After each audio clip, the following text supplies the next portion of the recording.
Hi guys, my name is Ashura. I'm a content creator on the game, Toro on Fantasy.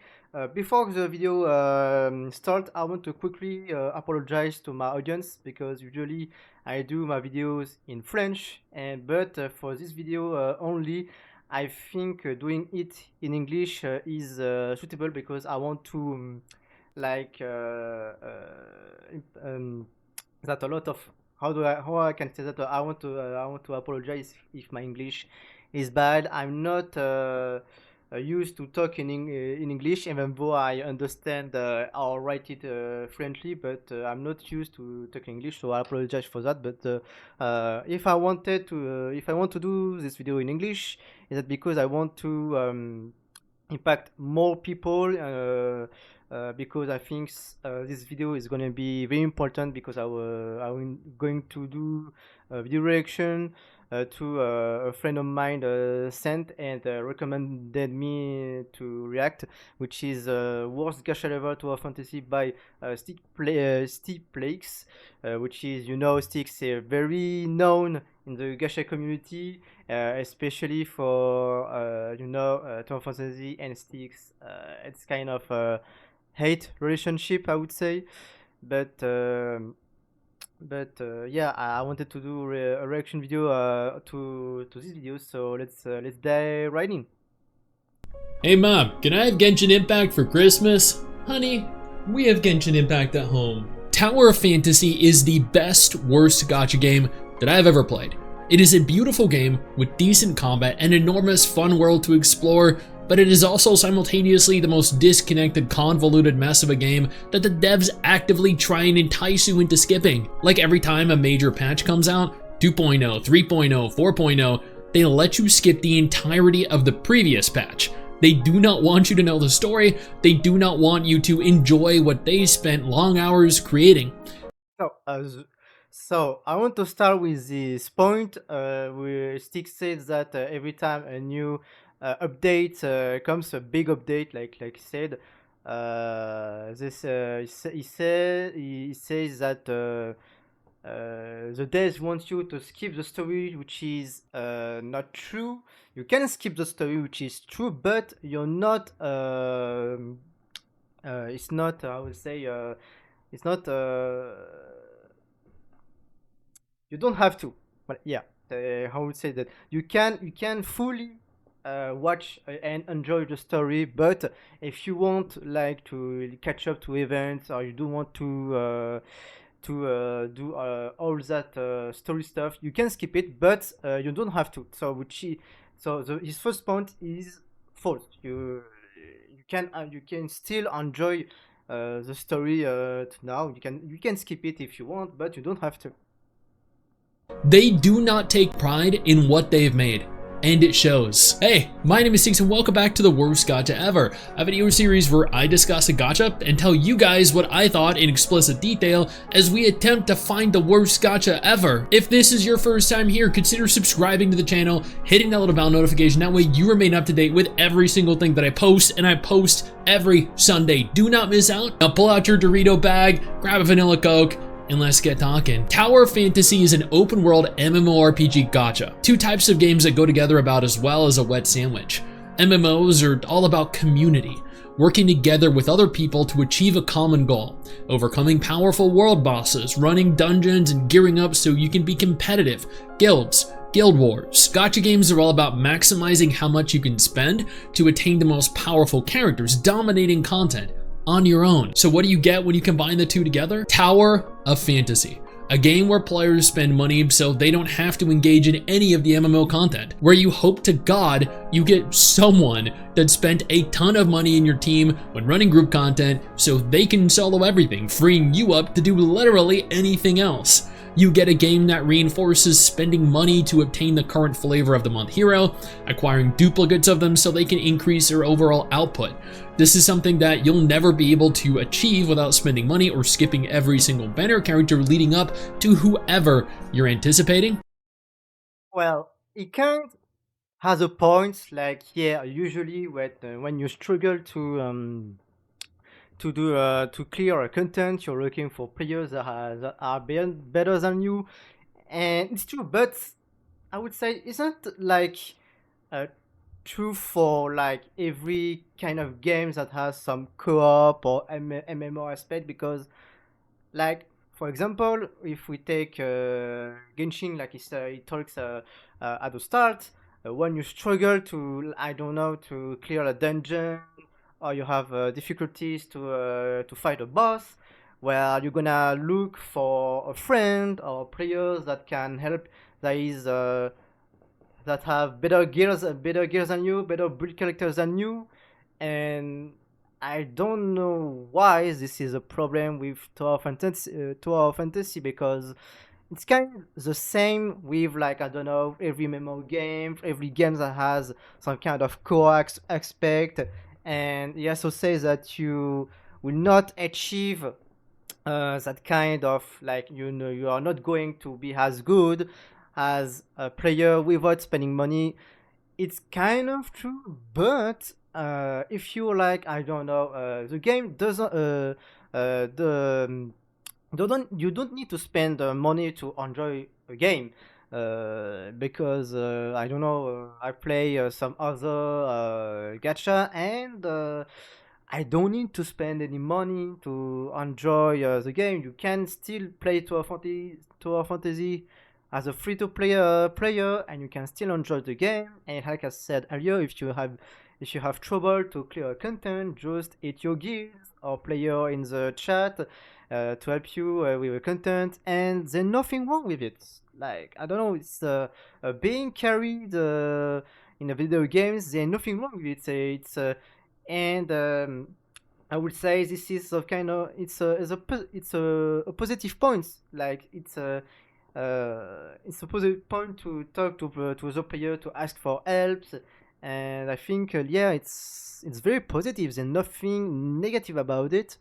And yeah, you can still be like, you don't need to be competitive to enjoy Tower Fantasy. You can be a free-to-play player and a chill player. You can still enjoy the story. You can still enjoy the exploration. You can still enjoy the content with like, yeah. So, like, I don't know why he said that it's a negative point, but let's see what he has to say first before saying anything further. And even then, is it worth it? I play gacha games to acquire the hot waifus and husbandos.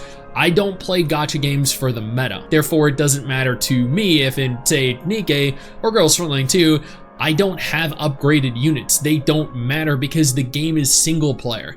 Tower Fantasy is not, and therefore if you're not dumping egregious amounts of money into the game, you're likely gonna fall behind anyone that is, which means you'll always be inferior.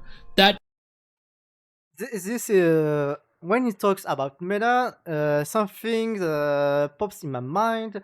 As you know, Tower Fantasy is kind of has a bad reputation because it has a lot of power creep. But is it is power creep really a problem? Because when I don't know, yeah, it's obvious you want to use the most powerful or most recent character to clear content, but I think you can still use old character, like, I don't know, from the Domain 9 or Inas to clear some content, because when those, like, I don't know, let's take an example, like when Mimi came out, you were able to clear some hard content with, or any kind of recent simulacra. If we could take a look, for example, when I don't know, Yulan or Mingjin, Yuang, Facer, Ling, Danin came out, you were able to clear hard content with those characters,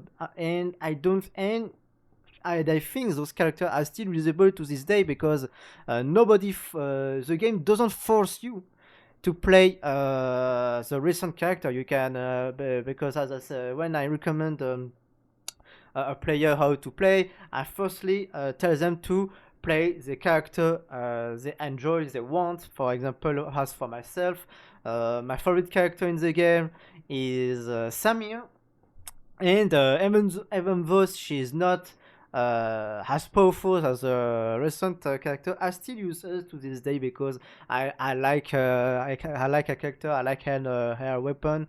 So I don't think, in my opinion, power clips is not that much of a problem. It's more something that players have stuck in their head because because it's obvious that the most recent character are always more powerful than the last character, but you can still use Yanyu, Ploti, Breve, Yanmeo, Noni, Ningon to this day, and you can still clear content. It's just okay. It's also the point that if you don't use the most recent character, it's of course you're gonna be less powerful than other players that use the most recent character, but you can still be useful, or you can still enjoy the game without using the most recent character. You can still clear. I think if you take Mimi, Breve, and I don't know Rubia, or I don't know any Volt character together, you can still clear some hard content. You're gonna have a hard time, but you can still clear hard content with old characters, in my opinion. Just is not an enjoyable aspect of any game to me. No matter how hard I try, people that throw money at the devs will always trivialize content, and by extension, me and you. You start off the game being introduced to the world via Walmart Vera from Punishing Grey Raven, after which you're given the option to select your character, male or female wanderer, who are both together, running from the giant dog behind them, but after separating, never mention each other ever again.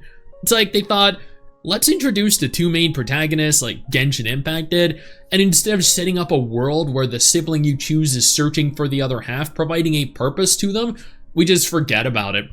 This is a recurring issue. Well, to be honest, this proves that Stix doesn't really listen to the story because it said in the story that when you pick one of the sibling right here, let me, yeah, when you choose one of the siblings, in a sub part of the story, you learn that your other siblings is lost somewhere. I don't know where. Is lost somewhere in the world, and because of an accident during an operation, and I mean, not every game, not every game that has siblings, not every game has a goal to look for the other siblings. It's not mandatory to that when you choose. Oh, okay, I'm going to choose this sibling, and I hope the story is that the sibling I choose is going to look for the other sibling. It doesn't have to be that plot, because if every game with where you have to choose a sibling have the same plot, well, it's not original, I think, in my opinion. So I don't see why this is a negative point. If the devs or Total Fantasy choose that way for the story, then it's fine. It doesn't have to be the same as Genshin Impact. Yeah, at least in my opinion. Recurring issue with the story. It is so disjointed and laughably bad that it makes the game feel like a joke. And it stays that way forever. I played through 1.0 again from the start on stream to showcase what the storytelling was like. And you know what happens? They take you to the space station, you watch the scene there, and then the entire game from 1.0 through the end of the 1.x patch series is skipped. Shirley is now Nemesis, and she's ready to accompany you to Vera, which is the beginning of 2.0. I sat there, chat sat there with me, hundreds of people unable to comprehend what I did wrong or why the game thought making the story continue immediately into 2.0 after getting here was a good idea. But the vast majority of new players aren't going to know any better. They don't have the experience that I have. How could they? The main story to continue 1.0. Well, he's got a point that yeah, after some updates, the story past 1.0 is kind of clunky because it leads you directly to Vera, and you don't do the story in Asperia, but you can still do even though when you arrive at Vera, which is the 2.0 map, you can still do the 1.0 story, but you have to go to the I think the settings, something like that, and you can still choose to like the, the story is cut in multiple parts, and you can choose which part you want to do, and you can when you arrive at Vera, you can choose to do the 1.1.0 story if you want. It's not skipped. It's just a bit clunky. I would say, but it's not entirely skipped. And if you don't understand the story, you can still do the 1.0 story, and we have all things explained. You're actually going to need to cycle through your side quests, navigate to the quest in sequence, and continue from there. But only if you're actively aware you need to do this, and again, you will not be, you cannot be. You're playing this for the first time, you don't know any better. It's horrible, genuinely the worst form of storytelling I've ever seen. I cannot stress how bad the new player experience is in this game. It is unbearably awful, and no amount of trying to defend this abhorrent experience will save it. It's just not good. It doesn't matter how you look at it. After clearing the intro, you're introduced to Zeke, who genuinely looks like one of the worst designed NPCs I've seen in any gacha game released after 2020. And his voice acting, my god, just take a moment here to listen to it. Suppressor seems to be fine. No need to worry.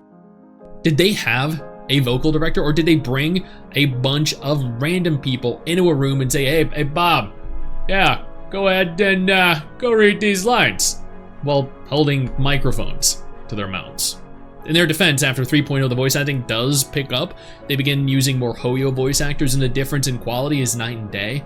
But listening to them for the first couple hundred hours of the game, and then continuing to listen to the same characters with the same voice actors, even moving into 3.0 and 4.0, makes you want to take a screwdriver to your ears. This game has an absolutely enormous world to explore.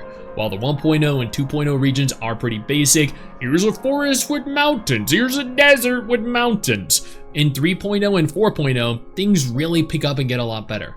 In 1.0 and 2.0, exploration is also pretty bad. You possess a jetpack, which allows you to gain a small distance vertically, but outside of that, you're going to spend a lot of time slowly climbing. Of all the horrible features they decided that they'd take from Genshin, the wall climbing should not have been one of them. Thank God Wuthering Waves has wall. What's wrong with that? I mean, every open world games have the climbing feature. I don't know. I play like Dragon Quest 11, Zelda. Every those game has a climbing features, and I think it's kind of normal. I don't see what's wrong with climbing in a open world game. I don't get his point, but and in in my opinion, the exploration in Tour Fantasy is more enjoyable than Genshin. I play both, but I don't play Genshin anymore because I stopped the playing. But in Tour Fantasy, you have a lot of relics that can help you with climbing. You have, for example, the in Domain 9, you can use the shoes to climb really fast the mountain. You can like walk on walls. You have the jetpack. You have the mechanical hand, and since a few updates, climbing doesn't consume stamina, and for the jetpack, when you're floating in the air, it doesn't consume stamina. So it's a good thing. It's a good quality of life. I'm not saying this game is better, because I think Tower Fantasy and Genshin Impact are unique in their own ways. So, but I don't see what's wrong with having a simple exploration mechanics in a game. I don't get this point. Running, Azure Promelia has a full flight system, and Ananta allows you to slingshot yourself around the world, because after sitting through this in Genshin, and then sitting through this in Tower Fantasy, and then again in Tower Fantasy recently, makes me never want to climb in a video game ever again. Thankfully, in 3.0 they do introduce wall running shoes, but that's not usable outside of the 3.0 region, so Well, let let me see something.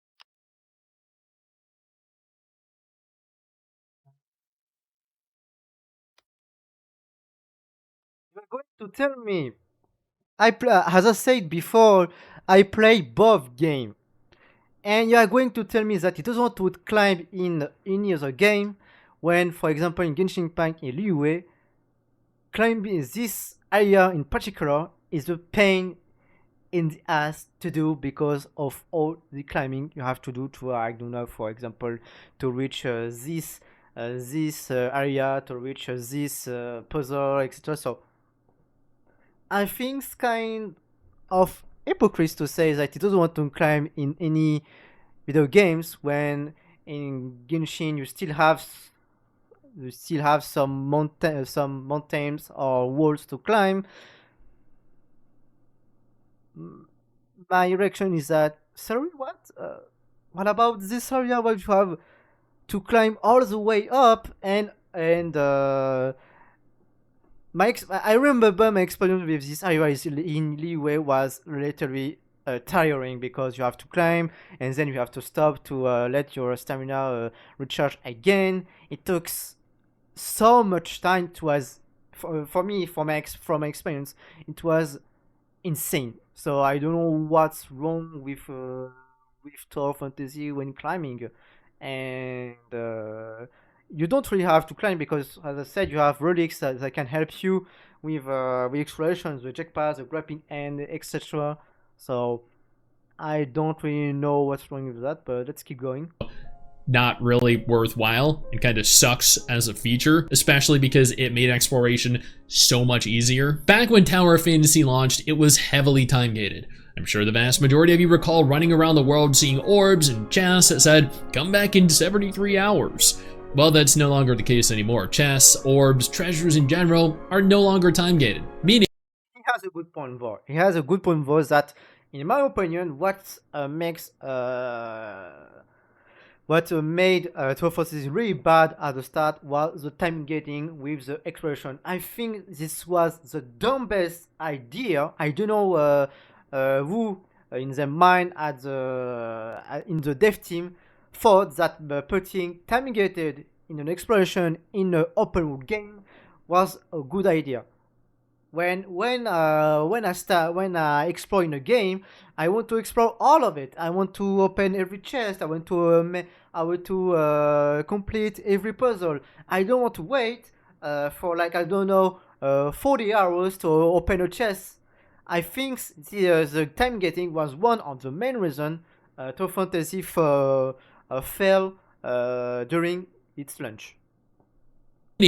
you can obtain everything in the world that you see without. Okay, you know what? No, that's a lie. There is still definitely gating present. As you can see, I was trying to explore the north region in 1.0 and I couldn't due to the suppressor being too low level, meaning that I need to play the game and upgrade it further before going further north. Fuck I. Well, this is well, it can make sense. It's kind of makes sense because if we look into the world of fantasy, there was some kind of huge disaster that led some kind of radioactive energy into the world. So I think it fits with that mechanics that you have to upgrade your suppressor to resist the radiation. I think it fits the world and the story. I don't think what's wrong with it because it really that radiation thing reminds me with another open world game which is called Subnautica, and at some point of the game you can't go into an area without having a radiation suit to resist the radiation, so I don't see what's wrong with that. I think it's kind of opposite way because it puts you to play, to upgrade, to become stronger, so I don't see what's wrong with that, to play the game and upgrade your stuff. And it's not really time gated because you can go there anytime you want, but you will take damage if you don't have the right suppressor. You will take damage, but you can go there anytime you want. And if you want to go to that area, just have to upgrade your suppressor, and then nothing wrong with it. I don't know what's wrong with it, but no. Further before going further north. Fuck, I hate gating content, dude. This is an open world game. Let me run where I want, when I want. This is a detriment, a deterrent to exploration. You should be rewarded with cool shit for exploring, not suffer for doing so. Admittedly, I do not recall running into this issue in any of the 3.0 or 4.0 zones, so maybe they decided to remove it as a feature. Thank God. For people that thought Tower of Fan is It's not a feature, as I said before. It was especially in Asperia that there was some radiation because, as I said before, an accident, etc. I'm not gonna repeat myself. it would no longer be a buggy mess after the release because they've had years to improve, to implement fixes. Well, you'd be mistaken. I couldn't do a single game session without encountering something that screwed me over. Here I was following the quest target, then the dude just flies into the mountain, getting stuck. Yeah, cool. This dude just falls into the wall. This dude's just staring at the wall, and then he just begins phasing in and out of it. They can't even get small scenes like this without bugs ruining them entirely by moving. Not all cutscenes are bad, though. The one where you ride your motorcycle with Rosalind was pretty good. The character models were a little, square, jagged, but overall, this was a very high quality and peak storytelling. I thoroughly enjoyed my, what was this? Oh, my 30 seconds. Yeah, it only takes me 30. I mean, I thoroughly enjoyed my 30 seconds on Thur around the city.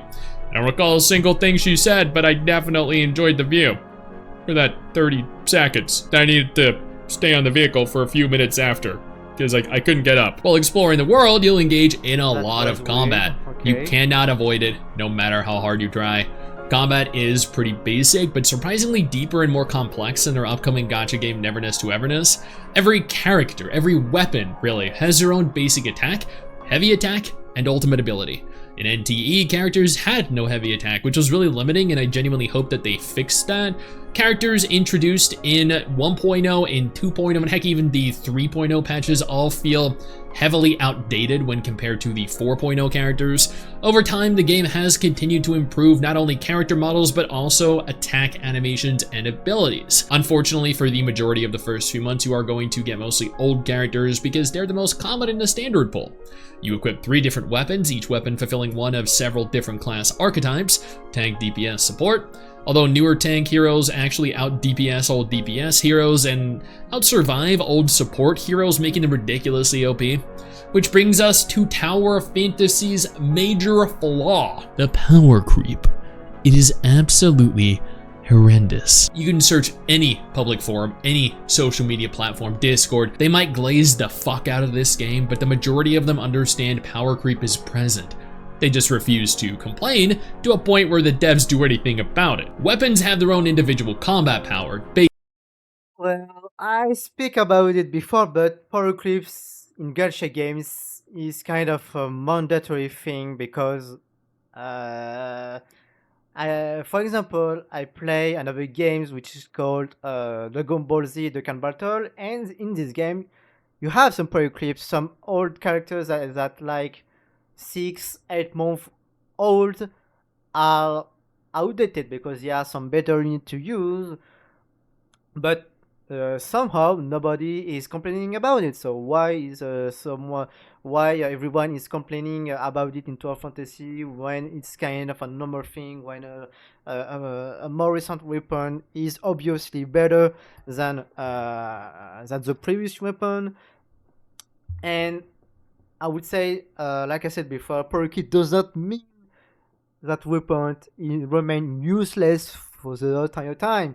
You can still use for example, that person said he invested Axis lane only to be equipped by Fiona at I1 level. Well, it's, well, I think, in my opinion, it's when let me check when and Fiona was released. Okay, there and Lynn. Well, 1, 2, 3, 4, 5, 6, 7, 8. If we consider that an update is kind of 20 days, I would say, well, let me see, I think we go to banners and we go right at the bottom. Lean release in December 21 of 2022, and the Fiona release like in May. So it's like this. It's like, let me check. 1, 2, 3, 4, 5. Like 5 months. So I think it's like 5 months difference, and I think it's pretty normal that Fiona is stronger than Lynn. Why, for example, Fiona would be less powerful than Lynn when Fiona is more recent than Lynn? I don't think what's wrong with it. And even though when Fiona came out, obviously Fiona was better than Lynn. If you don't have Fiona, Lynn was still usable when Fiona came out.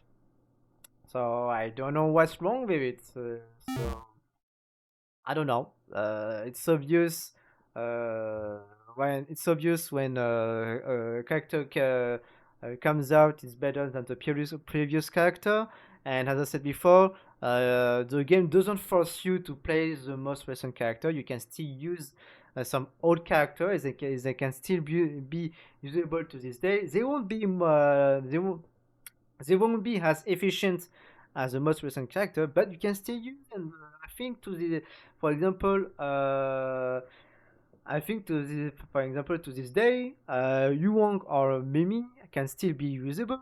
Facer can still be a good fire support. Ling On can still be good as a less efficient ice DPS. Nanning is still really good to this day. Amazing character. Yuan Miao, I think, can still be usable in a physical team. I think she can still have some place here. Breve is still really good to this day. She is an amazing support, an amazing healer, and she has the ability to delete the Grey Bite to everybody on your team. Plotty, I think she can still be usable. Same for Yanyu. I still using her in my Frost team. Asuka can still be usable. She's a really great tank for a tank team. Ray or Zero, I don't know why she named Zero, but Ray, I still use her to this day. She's really good. She really got sub DPS. Same for Jinwoo, can still be usable. And Roslyn, I still use Roslyn still to this day. So I don't know what's wrong with power clips. It's not something mandatory. That the game doesn't force you to play the most recent character. You can still play with what you have. So I don't know. When, for example, Yonyo came out, she was still usable to clear the hard content to this day. I don't know what's wrong with power clip, honestly. I think power clips is some kind of chimeras that players have in their head. I don't think, in my opinion, I don't think power clip is that much of an issue. But for example, as I said before, every gacha games have power clip, even though Genshin Impact has less power clip because it's a more focused solo game, where Tour Fantasy is a more co-op game and has more harder content, while Genshin is more chill games, so you don't have to pull the most recent character to enjoy the game. So I don't know what's wrong with it. I don't know. Weapons have their own individual combat power, base stats, traits, and matrices. Matrices are essentially artifacts in Genshin or echoes in Wuthering Waves. You farm them or you buy them, which means yes, matrices are also pay to win, since you can obtain the max rarity SSR tier ones via gacha. They each come with around 2 or 4 set bonuses. I don't know, it's not really pay to win. The matrices are really pay to win, so I can say that weapon in Genshin Impact are pay to win, since you have to summon for them to get them. What's wrong with it? I don't know. So I would say every gacha games are pay to win because you have to summon to get the better stuff. So I don't know. I don't get his point. Them, which means yes, matrices are also pay to win, since you can obtain the max rarity SSR tier 1s via gacha. And it's not really pay to win because you can still get some really useful SSR matrices for free. You can farm them. I think it's what is it? Yeah, it's yeah, Abuela and Scylla are still very good for free to play matrices, and they also really salty. Even though they are not the best, they gave out the land matrices 2 times for free, which is very good. But you can still, I think. Even though even if you don't have summonable matrices, you can still get some good stuff for free. So I don't know what's wrong with that. They each come with their own. It's like free to play weapon in Genshin Impact. You can still put some good world with free to play weapons, the 4-star weapons. So I don't know what's wrong with it. 2 or 4 set bonuses, amplifying the weapon significantly.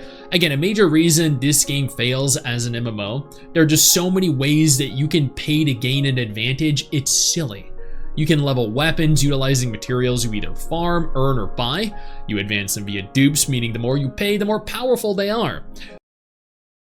Well, I don't know, it's logic. When you get dupes, your character gets stronger, like Genshin or Dokkan Battle or every of the gacha games. When you get dupes, it's obvious your character are going to get better. What's wrong with it? Why everyone likes why everyone nobody talks about getting dupes in Genshin Impact is a problem, or in Dokkan Battle when it's a problem in Tower Fantasy? It's obvious getting dupes is going to make your character stronger, and you don't have to pay random money to get it. You can, for example, stacks a lot of summon currency, and you can spend them on the character you want and get. You don't have to pay. You can like you say it's in gacha games we call it save. You can save this currency to pull for the character you want. So I don't know. So you're not forced to pay to get dupes of a character. Wow. What the hell? I'm sorry. What? And same for the materials. They are all farmable, so it's not pay to win. I don't know what's wrong with it. It's the same as Genshin Impact or Wizard Wave. You have to farm materials to upgrade your weapon. You don't have to pay for it. I don't know what's wrong with it. Utilizing materials you either farm, earn, or buy. You advance them via dupes, meaning the more you pay, the more powerful they are. Well, it's obvious when you pay, you can well, when you put cash in a game, it's obvious you can get some summon currencies. They're obvious, and if you're lucky, you can get dupe. But it's the same with the Wing Wave, or Genshin Impact, or Dragon Ball Z Dokkan Battle, or any good gacha game. When you pay, you can get summon currencies, and if you're lucky, you can get dupes. So it's something normal in the gacha games. I don't know. It's nothing wrong with that. It's nothing wrong to put some cash to get some dupes. It's normal for me. I don't know. After equipping matrices onto your weapons, you can level them, upgrade them, and advance them via dupes as well, further bolstering your power and setting yourself apart from your poor co-players. Well, it's the same. Well, the dupe system is something very common in gacha games. If we take example for Wizard Wave Gacha Impacts, where you can get dupes on your weapon to make them stronger, to upgrade their effects. It's the same thing as Tower Fantasy. I don't know what's wrong with that. Why? It's the same thing in every gacha game. So why in the particular in Tower Fantasy it's bad when it's the same thing in every other gacha games? Get dupes in weapon and withering waves. It's obvious it's gonna make them stronger.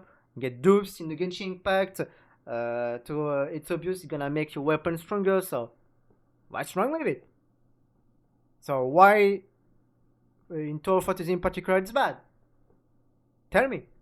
While you don't farm gear for each of your simulacrum, the weapons, you do farm gear for yourself.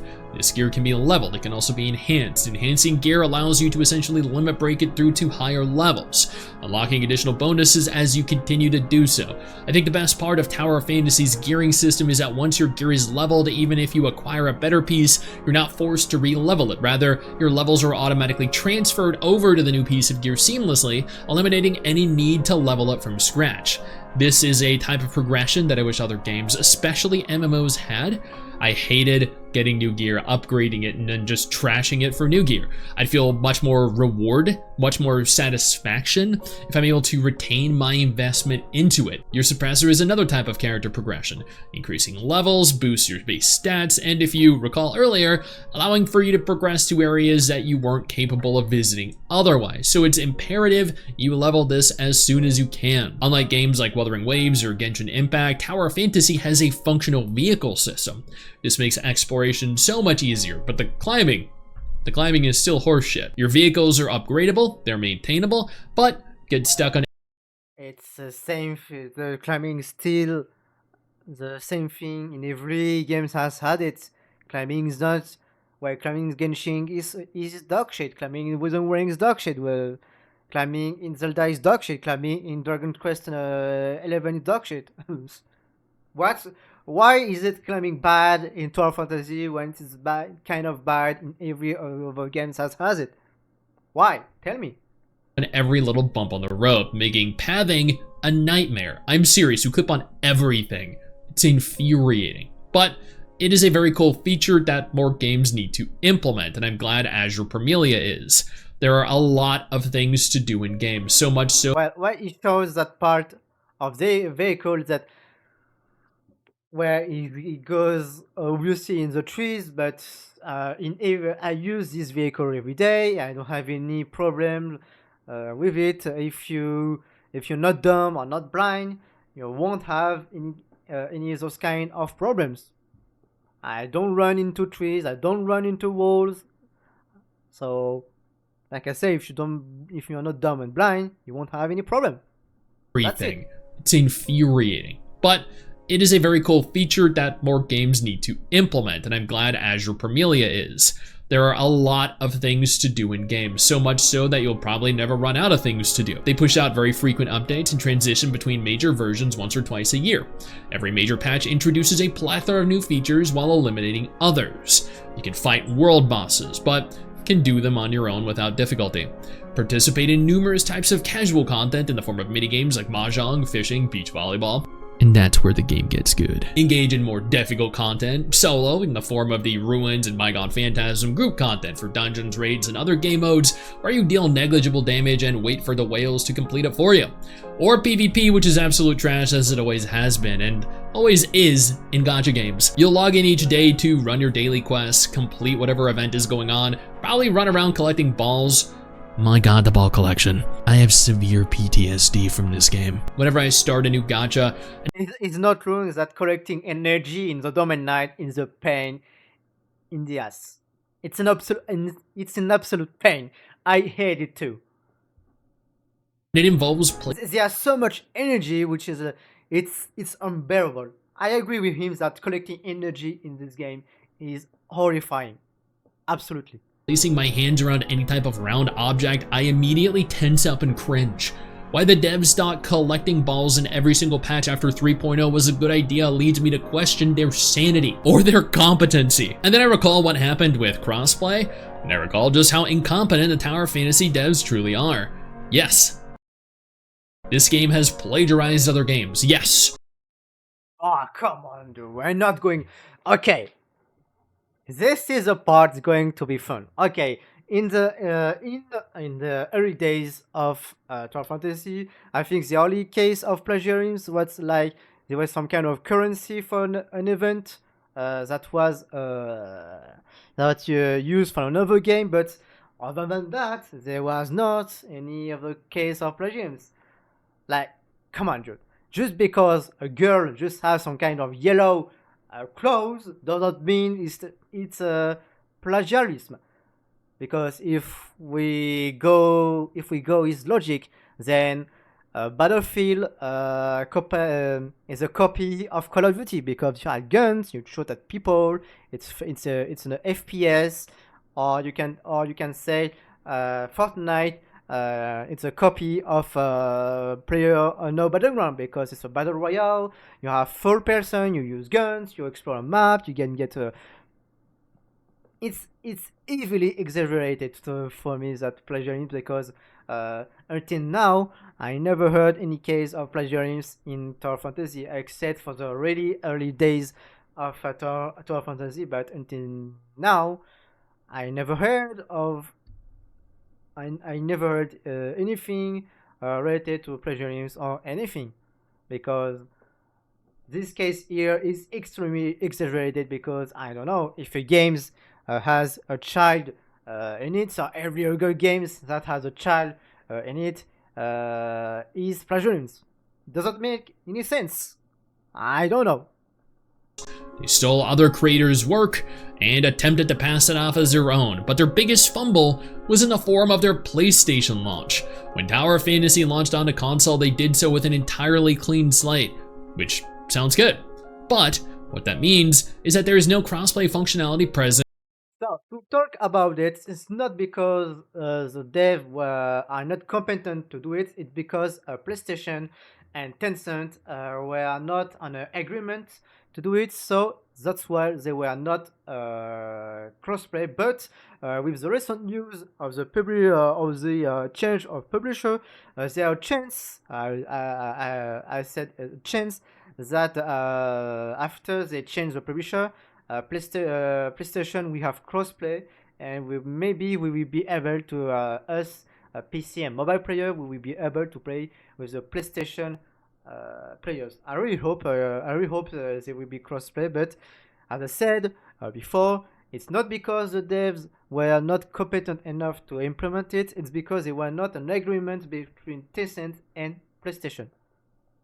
At all. When you download Tower of Fantasy on your PC, you can log into the same account on your phone and continue to play it regardless of the platform because of cross-save functionality. However, the PS5 version does not have that. When you download the game on PS5, you start from scratch. Even if you've been playing for a year, there is, or at least at the time was, no way of linking your accounts together, and I still believe that to be the case. If you've played on the PS5 and you want to convert to PC or mobile, then start again, and vice versa. There is no other option. Genshin Impact has cross-platform functionality, so does Zenless Zone Zero, so does Honkai Star Rail, so does Wuthering Waves, or it will when it launches on a PS5 in January 2025. But not Tower of Fantasy, no. Instead, they'd rather Well, maybe I forgot to mention because maybe Hoyoverse are more found to I don't know implement it, and maybe not. Ota don't have enough found for it, and also maybe Hoyoverse on the game we're able to put an agreement with PlayStation to have crossplay. It's not because and it's not because the dev of Tower Fantasy were not competent. I'm not going to repeat myself I'm not going to repeat as I said before. fracture their community and punish players for wanting to migrate to a platform that might be better for them. This admittedly did cause a lot of players to quit. Their Tower of Fantasy remake caused players to quit.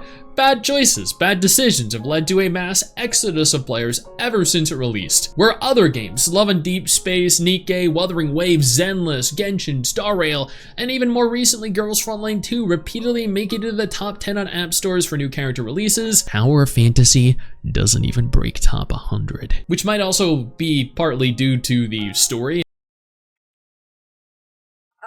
I'm not gonna sugarcoat it, but what's wrong? I don't know. Okay, it's good that Genshin or Nikke or any other game makes revenue, and I don't see what's wrong with Total Fantasy not making as much revenue as any other game. Okay, maybe other game has a much more big community. Well, because it's well known that the community of Total Fantasy is not as big as on Castaway, Genshin, Zenith Zero, or Nikkei, other than stuff. And I want to say it's not really, well, in my opinion, it's not really a competition on which game makes more revenue. It's not a competition on which game has a bigger, I'm going to say the word, but has a bigger thing, I would say. I don't know what's wrong with it. Okay, Total Fantasy makes that much revenue, and other game makes that much revenue. It's fine, in my opinion. I don't know what's wrong with it. In the character models themselves, I guess. Just looking at some of the characters, like, dude, they're just bad. Generally, male, female.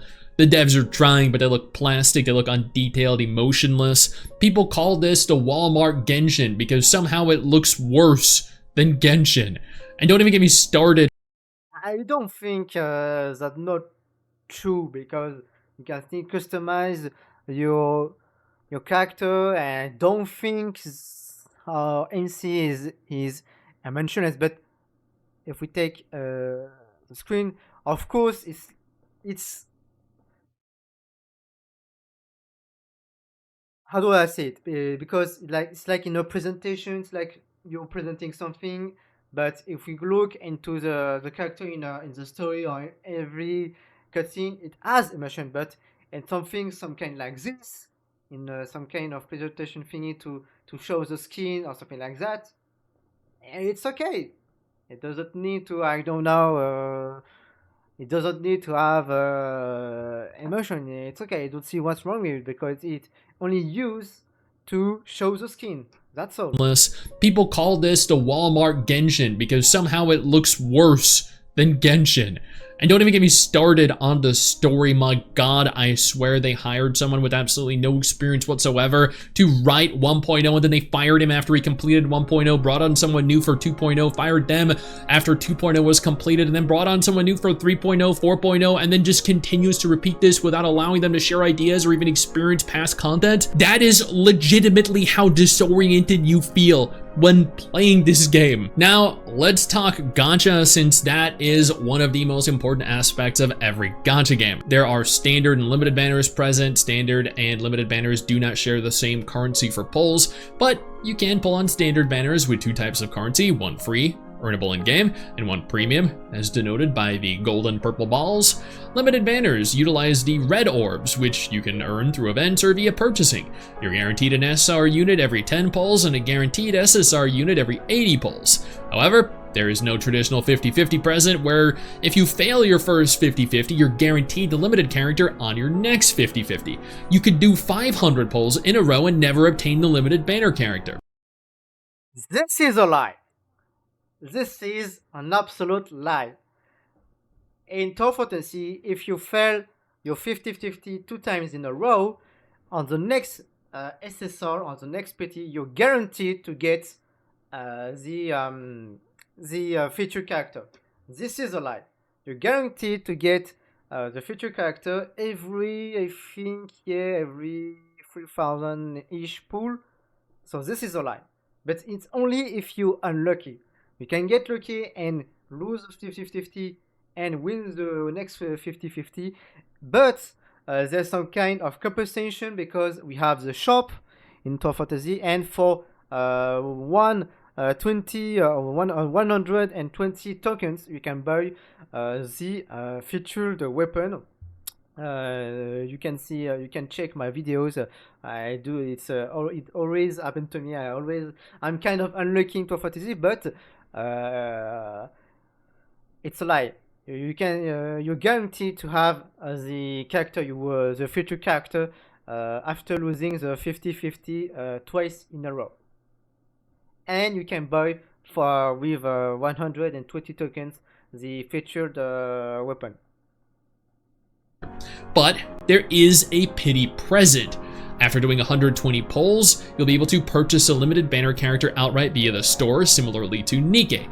This is both good and bad. It's good because there is a hard pity at 120, but it's bad because it means you can't fail a 50-50 in a previous banner and then guarantee a 50-50 in the next.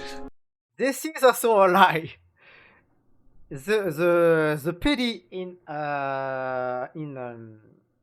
Tom Fantasy.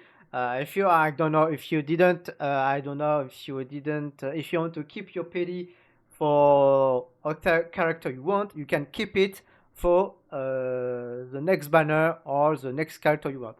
This is a lie. The pity transferred to the next banner. This is a lie. I'm sorry, but this is a lie. This is because the pity you build up resets between limited banners, which is a No, no, it doesn't reset. The pity doesn't reset. It transfers to the next banner. fucking joke. At least Nikke lets you stack them indefinitely. Unfortunately, the same rates apply for matrices, however at a reduced maximum of 40 for a guaranteed SSR and 80 for a store purchase. This game has the makings of something absolutely incredible. It has so many positives going for it. Decent action combat, a beautiful world, great exploration. What could have been good character models, but they just decided to throw it all away to make a crappy Genshin clone. Okay. This is the sentence everyone hates. Tour Fantasy is a Genshin clone. No! As I said before, Tour Fantasy and Genshin Impact are unique in their own ways and they are not the same game. They have some similarities in mechanics and other stuff, but they are both different games. Genshin Impact is more focused on solo exploration and story, while Tour Fantasy is more focused on co-op and harder content, but they are both different games. Tour Fantasy is not a Genshin clone, and I want to add to it that I'm sure that some people are going to say in the comments, but Tour Fantasy was supposed to be the Genshin killer. No, this is wrong. This is all a lie because the devs never said themselves that their games are going to compete with Genshin Impact. The Genshin killer thingy is a thing made by people that made rumors about it, but never the devs claim themselves to make competition to Genshin Impact. The Genshin killers is all a chimera made by I don't know players before the game's release or what we can call doom poster or shit poster. I don't know, but no, Tour Fantasy devs never said they were going to compete or kill Genshin Impact. The Genshin killer thingy is bullshit. Which is what this ultimately turned out to be, because it improves on absolutely nothing. Now let's break down my rating. Content, 10 out of 10. There is more to do in this game than almost any other gacha game that I've played since coming into the genre. Difficulty, 4 out of 10. It's difficult if you have bad characters. It is easy if you have good ones. The power creep is directly responsible for that. I don't agree with that. The difficulty is okay-ish, I would say. It's obvious if you is there. I don't think they are bad characters, or maybe they are some section for like Cobalt B, but I don't think they are any bad characters in Tower Fantasy or any other games. When I was playing Genshin Impact, my mindset is that they were not a single bad characters. They were just people that don't know how to build them or how to use them. And I think that still applied to this day. But I think it kind of applies in Tower Fantasy. There are no bad characters. They are just all characters that obviously that are outdated, and it's obvious. It's easy if you add the most recent ones. They are not bad or good characters. They are just recent characters that are more powerful than the old characters, which is pretty obvious. And the power is directly responsible for this. Not really, as I said before. I think the power clip is just a problem the player have in their mind because they think it's mandatory to have the most recent character to enjoy the game or to clear the hard content, which is not true. When I don't know Nani, Facer, Yulan or any other character came out, we were still able to clear the art content with them. So I just think players like to use the most recent character because it's kind of normal, I would say. But I think you can still use Yulan or any other characters that are here to clear the hard content. It's just gonna be more easy if you have the most recent, but you can still clear some content with Yulan, Mingjin, Yuan, Facer, Li Wang, Fiona, or and even though some old characters are still relevant to this day. For example, Coco Little is one of the is a part of the 1.0 patch, but she's still, for me, in my opinion, one of the best support in the entire game. She's an amazing support, she's an amazing hero, and same goes for Zero. Zero at first doesn't seem to be incredible, but Zero is really, really good.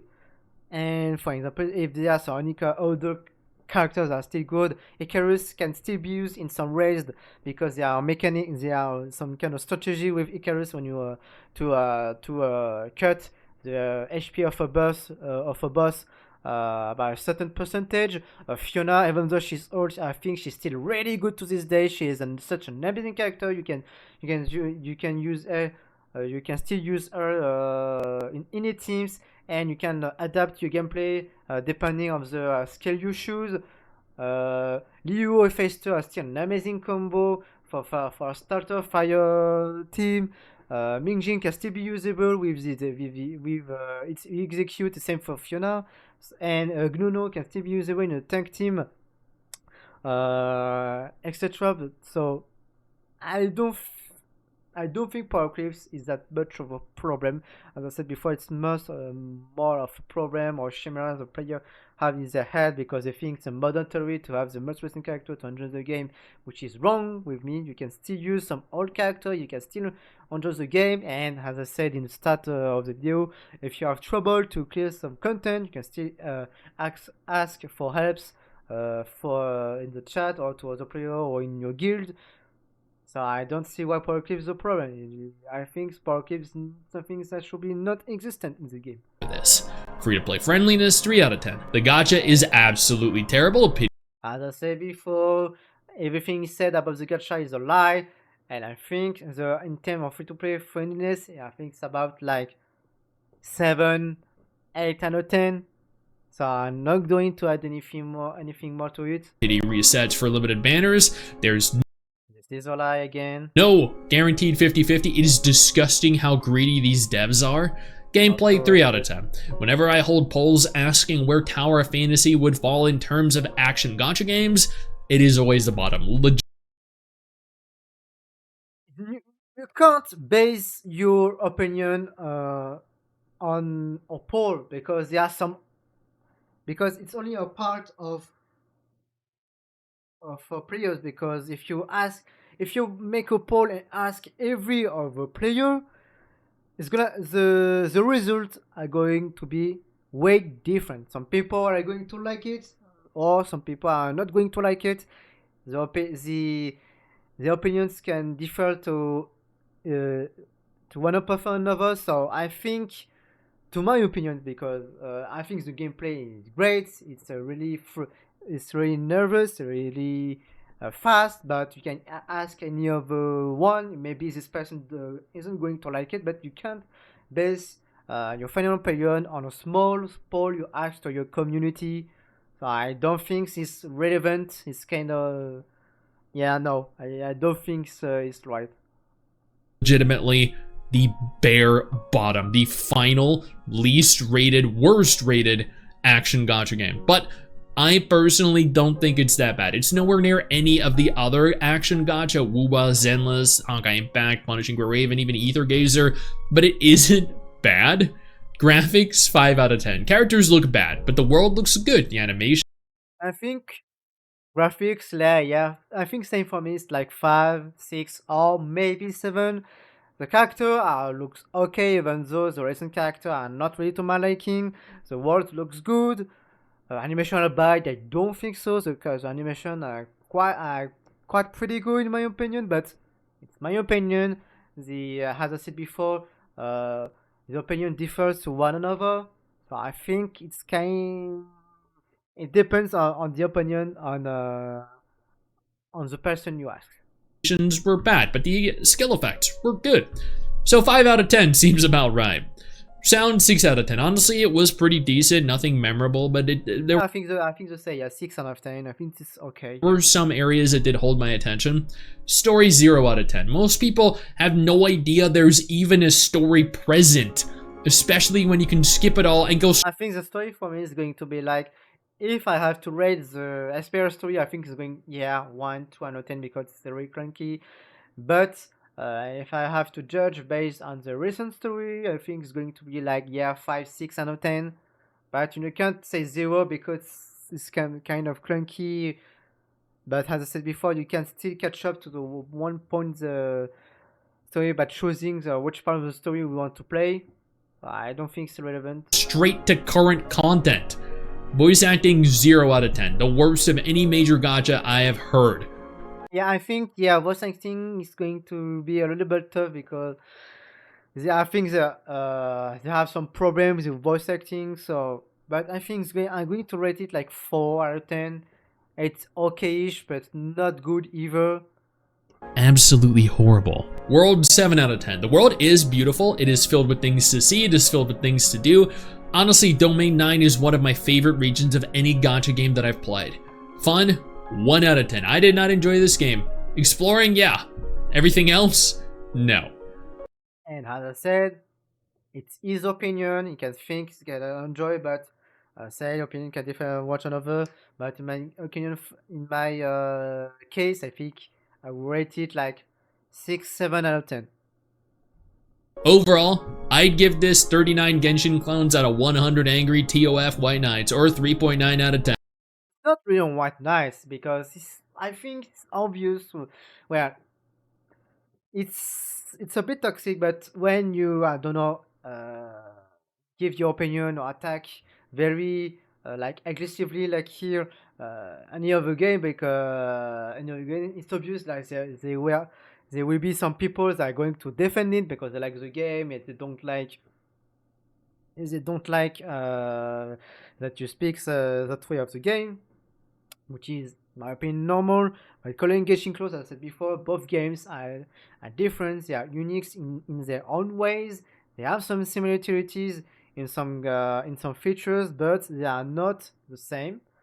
And Top White Nice, yeah, things is there are some good people that you can like talk about. For example, if you came to me and give your opinion but you give some like arguments without being toxic or aggressive, I will listen to you. I'm always open to listen to good feedbacks or anything, as long we speak, as long we respect each other. I'm fine about talking about why this game is bad, why this game is good, or anything. And I cannot understand how they messed this game up so badly. Genuinely. Hey, you! Where do you think you're going? Don't you close out of this tab. I didn't give you permission to do that. Sit your ass back down. Click one of the 2 videos that are going to be on screen and I think I'm going to stop the video here, but I think this guy is very aggressive. It's very wrong in his opinion because he's really. I think his main problem is that he always compare the game to Genshin Impact or any other games and doesn't look the game for itself. He's always comparing the Tour Fantasy to Genshin Impact with a wave instead of just putting the Genshin aside. He's just looking at the game for itself. I think if he puts, I think he should redo this video and only look the game for itself instead of just comparing always to Genshin or another, because yeah, I know Genshin is the main spot in the like Genshin not Genshin but open world gacha games, but I think this guy is a fraud when talking about World Fantasy because it's very aggressive. He doesn't have really good argument. His riches are really poor because as I said earlier in the video, he lied about some things. He didn't do some deep research to how would say that, to reinforce his argument. I would say, although he has some poor arguments. So, but he is known to Stix is known to be some kind of, I'm sorry if it's not the right term, some kind of toxic about of fantasy. Yeah, I don't think his opinion about fantasy is really relevant when you always comparing the Tom Fantasy to Genshin. So I don't know. So I'm going to end the video here. I hope this video helps. So, and if that's the case, but yeah, but so don't forget to drop a like and to subscribe to the channel. Uh, and to activate the notification to don't miss my next videos. So yeah, this was Shua. I hope my English wasn't that bad. I tried my best with my English. I'm sorry it was a bit clunky or not already understandable, but yeah. So yeah, this is Ashura. I'm not used to speaking English, so I have a bit of trouble with my outro. But I will see you guys later in a video. Take care. Bye. It was a pleasure.